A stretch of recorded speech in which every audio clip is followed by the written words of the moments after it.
नमस्कार दर्शकों, आपने हमारी पिछली प्रस्तुतियों में भगवान शिव के 5 ज्योतिर्लिंगों की कथाएं सुनी। आज हम छठे ज्योतिर्लिंग यानी भीमशंकर ज्योतिर्लिंग की कथा सुनेंगे। परंतु प्रस्तुति आरंभ करने से पूर्व हम आपको बताना चाहेंगे कि भारत में भीमशंकर नाम से 2 मंदिर प्रसिद्ध हैं। जो एक मंदिर महाराष्ट्र के पुणे जिले में स्थित है और दूसरा आसाम में है। आसाम प्राचीन काल में कामरूप नाम से भी जाना जाता था, जिसका उल्लेख शिव पुराण के कोटिरुद्र संहिता में साफ तौर पर किया गया है।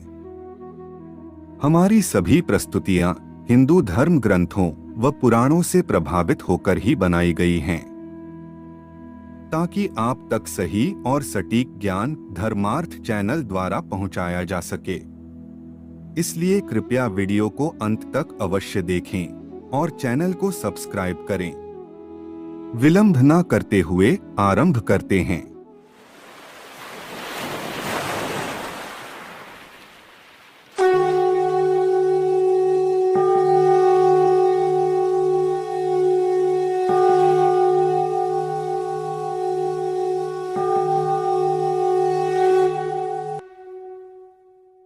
आपने हमारी पिछली प्रस्तुति में केदारनाथ यानी केदारेश्वर ज्योतिर्लिंग के बारे में जाना।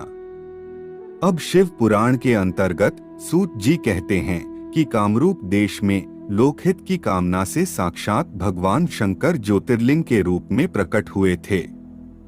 उनका वह स्वरूप कल्याण और सुख देने वाला है।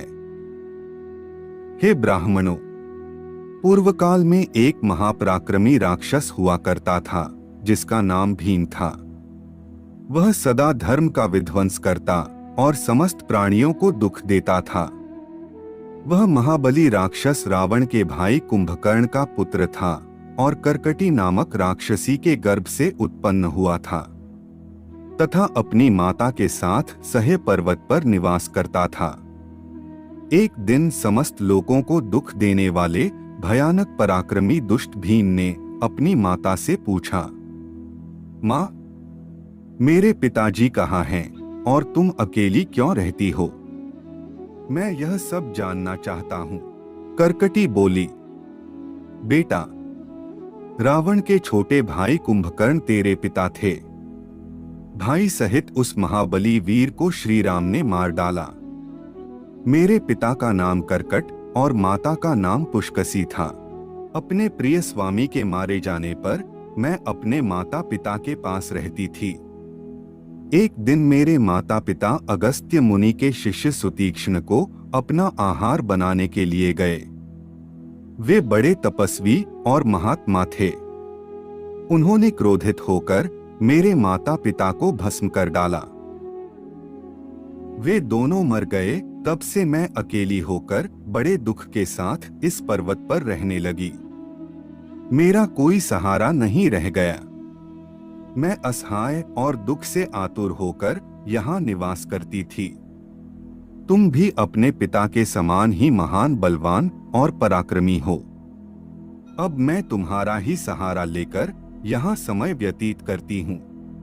फिर सूत जी कहते हैं कि ब्राह्मणों, कर्कटी की यह बात सुनकर भयानक पराक्रमी भीम क्रोधित होकर यह विचार करने लगा कि मैं विष्णु के साथ कैसा बर्ताव करूं। इन्होंने मेरे पिता को मार डाला। मेरे नाना नानी भी उनके भक्त के हाथों ही मारे गए थे।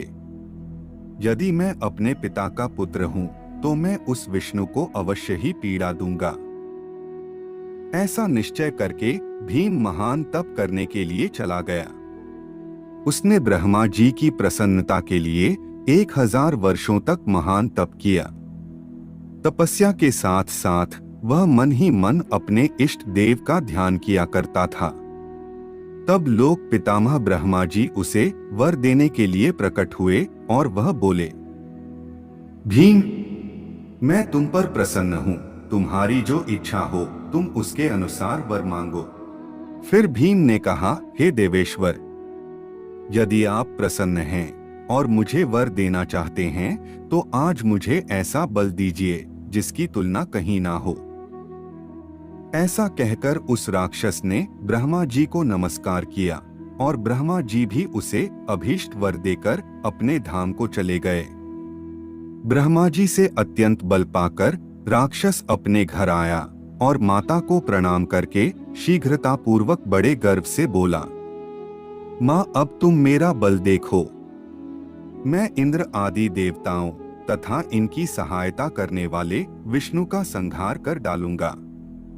ऐसा कहकर भयानक पराक्रमी भीम ने पहले इंद्र आदि देवताओं को जीता और उन सबको अपने अपने स्थान से निकाल बाहर किया। तदंतर देवताओं की प्रार्थना से उनका पक्ष लेने वाले श्री हरि को भी उसने युद्ध में हरा दिया। फिर उसने प्रसन्नतापूर्वक पृथ्वी को जीतना प्रारंभ कर दिया। सबसे पहले वह कामरूप देश के राजा सुदक्षिण को जीतने के लिए गया। वहां राजा के साथ उसका भयंकर युद्ध हुआ। दुष्ट असुर भीम ने ब्रह्मा जी के दिए वरदान के प्रभाव से भगवान शिव के भक्त महावीर महाराज सुदक्षिण को परास्त कर दिया और सब सामग्रियों सहित उनका राज्य तथा सर्वस्व अपने अधिकार में कर लिया। भगवान शिव के प्रिय भक्त धर्म प्रेमी उन धर्मात्मा राजा को भी उसने कैद कर लिया और उनके पैरों में बेड़ी डालकर उन्हें एकांत स्थान में बंद कर दिया। वहां उन्होंने भगवान की पूजा के लिए शिव की उत्तम पार्थिव मूर्ति बनाकर उन्हीं का भजन पूजन आरंभ कर दिया। फिर उन्होंने बारंबार गंगा जी की स्तुति की और मानसिक स्नान आदि करके पार्थिव पूजन की विधि से शंकर जी की पूजा संपन्न की। विधि पूर्वक भगवान शिव का ध्यान करके वे प्रणव युक्त पंचाक्षर मंत्र ओम नमः शिवाय का जप करने लगे। अब उन्हें दूसरा कोई काम करने के लिए अवकाश नहीं मिलता था। उन दिनों उनकी साध्वी पत्नी दक्षिणा प्रेम पूर्वक पार्थिव पूजन किया करती थीं। वे दंपति अनन्य भाव से भक्तों का कल्याण करने वाले भगवान शंकर का भजन करते और प्रतिदिन उन्हीं की आराधना में तत्पर रहते थे। इधर वह राक्षस वर के अभिमान से यज्ञ कर्म आदि सब धर्मों का खंडन करने लगा और सबसे कहने लगा कि तुम लोग सब कुछ मुझे ही दो। कामरूप नरेश ने पार्थिव शिव के सामने ध्यान लगाना आरंभ किया। इतने में ही किसी ने राक्षस से जाकर कह दिया कि राजा तुम्हारे विनाश के लिए कोई कार्य कर रहे हैं। यह समाचार सुनते ही वह राक्षस क्रोधित हो उठा और उनको मार डालने की इच्छा से नंगी तलवार हाथ में लिए राजा के पास गया। वहां भगवान की पार्थिव मूर्ति आदि जो सामग्री स्थित थी उसे देखकर तथा उसके प्रयोजन और स्वरूप को समझकर राक्षस ने यही माना कि राजा मेरे लिए ही कुछ कर रहा है, अतः सब सामग्रियों सहित इस दृष्टिपात नरेश को मैं बलपूर्वक अभी नष्ट कर देता हूँ। ऐसा विचार कर उस महाक्रोधी राक्षस ने राजा को बहुत डांटा और पूछा कि तुम क्या कर रहे हो। फिर राजा ने निर्भय होकर कहा, मैं चराचर जगत के स्वामी भगवान शिव का पूजन कर रहा हूँ। तब राक्षस भीम ने भगवान शंकर के प्रति बहुत तिरस्कार युक्त दुर्वचन कहकर राजा को धमकाया और भगवान शंकर के पार्थिव लिंग पर तलवार चलाई। तलवार चलाते ही उस पार्थिव लिंग से साक्षात भगवान शंकर वहां प्रकट हो गए और बोले, ओ दुष्ट, मैं भीमेश्वर हूँ और अपने भक्त की रक्षा के लिए प्रकट हुआ हूँ। मैं सदा अपने भक्त की रक्षा करता हूँ। ऐसा कहकर भगवान शिव ने अपने धनुष पिनाक से उसकी तलवार के 2 टुकड़े कर दिए। तदंतर शंकर जी के साथ उसका घोर युद्ध हुआ जिससे सारा जगत भयभीत हो उठा। तब नारद जी ने आकर भगवान शंकर से प्रार्थना की।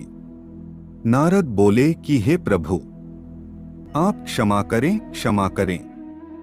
तिनके को काटने के लिए कुल्हाड़ी चलाने की क्या आवश्यकता है। हे महेश्वर, शीघ्र ही इसका संहार कर डालिए और समस्त संसार को भयमुक्त कीजिए। नारद जी के इस प्रकार प्रार्थना करने पर भगवान शंभु ने हुंकार मात्र से ही उस राक्षस को भस्म कर डाला। तदंतर भगवान शंकर की कृपा से इंद्र आदि समस्त देवताओं और ऋषि मुनियों को शांति मिली और संपूर्ण जगत स्वस्थ हुआ। उस समय देवताओं और विशेषतः मुनियों ने भगवान शंकर से प्रार्थना की कि हे प्रभु, आप यहाँ लोगों को सुख देने के लिए सदा निवास करें। आपका दर्शन करने से यहाँ सबका कल्याण होगा। आप भीमशंकर के नाम से विख्यात होंगे और सबके संपूर्ण मनोरथों की सिद्धि करेंगे। आपका यह ज्योतिर्लिंग सदा पूजनीय और समस्त आपत्तियों का निवारण करने वाला होगा। सूत जी कहते हैं, हे ब्राह्मणों, उनके इस प्रकार प्रार्थना करने पर लोकहितकारी एवं भक्त वत्सल परम स्वतंत्र भगवान शिव प्रसन्नता पूर्वक वहीं स्थित हो गए।